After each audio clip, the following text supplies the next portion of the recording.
Welcome back, dear viewers, and now we are joined by Ambassador Sou'ad Shalaby, a former Assistant Foreign Minister. She is joining us from Lahai, where she is attending training for African cadres in a means of solving the disputes with the peaceful means. Good afternoon, Ambassador Sou'ad. Good afternoon. So let's first start by shedding more light on the role of African women in political life and how Egypt is cooperating with different African institutions in this domain.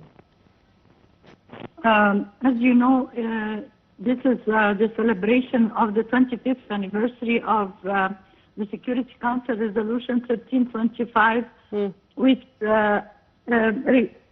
concentrates on the role of women in peace and security. That is why this is a meeting that I'm attending with all African representatives and actually international representation from all over the world, and Africa is very present here because the African role in peace, in women, peace and security is very important because of the FemWise, which is the network that allows women to be trained in order to become mediators and in conflicts and become and have a role on the table of negotiations. So Egypt is the pioneer because Egypt has also representatives in FemWise. Egypt has representatives in Mediterranean Women Mediators Network and the Arab Women Mediators Network. And these networks are helping women to become mediators and in conflicts. Yes, so you are referring now to the training of African cadres for solving disputes in peaceful ways, and this is the training you are offering now in Lahai. Can you tell us more about this training, and do you have women participants in this program? Yes, this is around 25 women coming from all over the world to get training, advanced training, in order to become mediators in conflicts and in different regions. There are, of course, challenges that are facing women, even though, as you said, it is the United Nations is trying to give capacity building. And I'm in the Klingendahl Institute in The Hague, which also gives training and capacity building for women to become mediators and sit on the table in conflicts in order to reach peaceful resolution and also peace building and peace making. Yes. So, Ambassador Sou'ad, also, in your opinion, what are the challenges that still face women in Africa, and how can Egypt cooperate with the African countries in this field? Well, there are many problems that are facing women in Africa, especially that they are displaced. They are living in camps. Whenever there is a conflict like what is happening in Sudan, what is happening in DRC, or in Somalia, or in all parts of Africa, there are also Central African Republic, in Mali, there are many conflicts that force women to be displaced, and the men are going to war and leaving the women to take care of their families, and they don't have even any support from the government because of the conflict situation. So women have to have a role in their communities in order to bring back peace to their region. So they are victims, but they can be agents of peace, and they can have a role in their community if they are given the role. But usually in patriarchal societies, they don't give women the role. And of course, women have to struggle in order to place themselves on the negotiating table and to become mediators, as I mentioned before.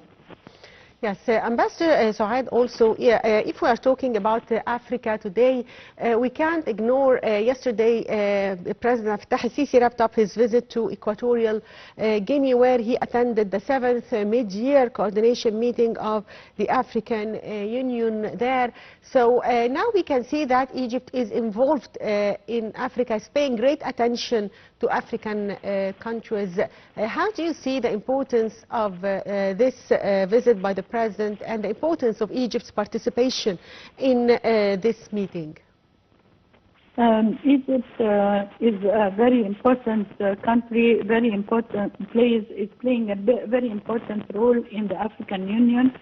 President Sisi headed the steering committee of the NEPAD, which he was president of it for the past year, and he has given a very important speech in order to, in the midterm AU in Malabo, midterm African Union meeting in the summit. He has stressed on many issues that are important for African Union, and and has given an example of Egypt as a leader for African countries in order to have the strategy for the adoption of the development strategy of 2063, which is the Africa we want. So in his address, the President tackled many issues and topics related to Africa, like ways of enhancing peace and security across Africa, importance of regional and international, intra-trade Africa, and how can we liberalize this intra-Africa trade, and also efforts for continental integrations and unity. So how do you read the President's speech yesterday? Yes, it was very important because the President has highlighted the main issue, which is loss of the development assistance, which has been given to Africa for the past 10 or 20 years. Now we have to depend on ourselves because all the pledges of the developed countries are lagging, and it is important that the African countries depend on themselves and advance their own agenda and reassure that they are strengthening the role of economic development and also of the potential and using their potential opportunities. In the past they have been exploited by using the raw material, exporting the raw materials. Now it is their role to export the raw materials, processed raw materials, not raw materials only, but they have to process them or semi-process them in order to gain more revenue.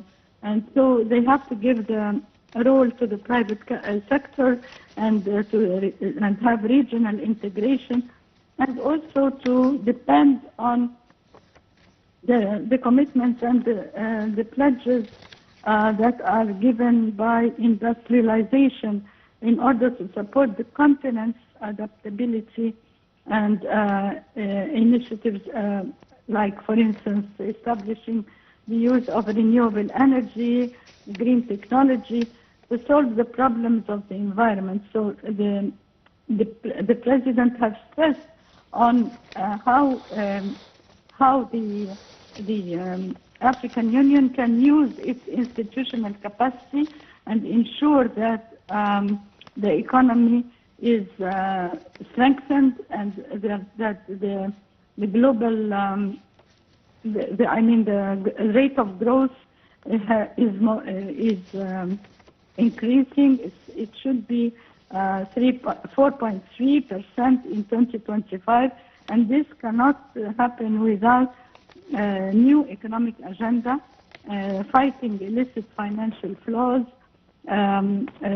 applying the African free trade, which is a free trade area, which is a cornerstone for the expansion and for the boosting of intra-African trade. This is the main points that the President has stressed upon: regional integration, reliable inclusion, and gradual structural and strategic orientation. Yes, Ambassador Sou'ad, one final question about implementing Africa's Agenda 2063, as the President also focused in his speech on implementing Agenda 2063 and on developing human investments in the fields of health, education, and also addressing issues of climate change. So what's your take on this? Well, the President has also mentioned that we have to enhance our domestic resources, mobilize new ways for generating and mobilizing resources for human resources capacity building, because the youth are the main generations, the new generations who are going to build on what is happening in the world now. And in Africa, the youth percentage of youth is very high. So there has been new ways for generating and mobilizing resources, which is diaspora bonds, the infrastructure bonds, import levies, the sovereign wealth frameworks. And he requested that there should be African solidarity and ownership and financial autonomy of African countries in order to reach the agenda, the strategic agenda of the development agenda that we are looking for, the reforming of tax systems, the combating of illicit financial flows, and to activate, of course, as I said before, private sector investment, and to strengthen governance and transparency. Yes, finally, I'd like to thank you, Ambassador Sou'ad Shalaby, former Assistant Foreign Minister, joining us from Lahai. Thank you for being with us, and the viewers, short break, and we'll be back, so stay tuned.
And by that, viewers, we come to the end of today's edition of Africa Today. Thank you for watching.